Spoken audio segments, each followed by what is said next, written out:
For example మీ దగ్గర ఒక 100 lines programme ఉంది. మీ ప్రోగ్రామ్ని మీరు నెంబర్ ఆఫ్ మెథడ్స్గా డివైడ్ చేసుకోవచ్చు. You can divide your program into number of methods. మీరు మీ ప్రోగ్రామ్ని ఇలా నెంబర్ ఆఫ్ మెథడ్స్గా డివైడ్ చేసుకోవడం వల్ల అడ్వాంటేజ్ ఏంటన్నా, ఫ్యూచర్లో ఈ పర్టికులర్ పార్ట్ వేరొక ప్రోగ్రాంలో అవసరమైంది అనుకోండి, మళ్ళీ మీరు ఈ ప్రోగ్రామ్ అంతా రాయాల్సిన పని లేదమ్మా. ఇది మెథడ్ 1, మెథడ్ 2, మెథడ్ 3 అనుకున్నాం అనుకోండి, ఈ మెథడ్స్ని మీరు వేరొక ప్రోగ్రామ్ నుంచి కాల్ చేసుకోవచ్చు.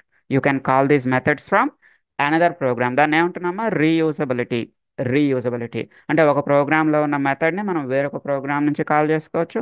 అవసరమైతే ఈ ఫస్ట్ ఉన్న 10 లైన్స్ మనకు లాస్ట్లో కూడా అవసరమయ్యాయి అనుకోండి, within the same program also you can call. సేమ్ ప్రోగ్రామ్లో కూడా మీరు ఎండింగ్లో ఈ మెథడ్ అవసరమైంది, yes you can call the method from end of the program. Program ఎండింగ్లో నుంచి కూడా మనం కాల్ చేసుకోవచ్చు. అయితే ఈ మెథడ్కి డెఫినేషన్ చెప్తాను, నోట్ చేసుకోండి. Take the next point. మీ నోట్బుక్లో నెక్స్ట్ పాయింట్ తీసుకోండి. మెథడ్ డెఫినేషన్ చెప్తాను, note it. Number of statements grouped into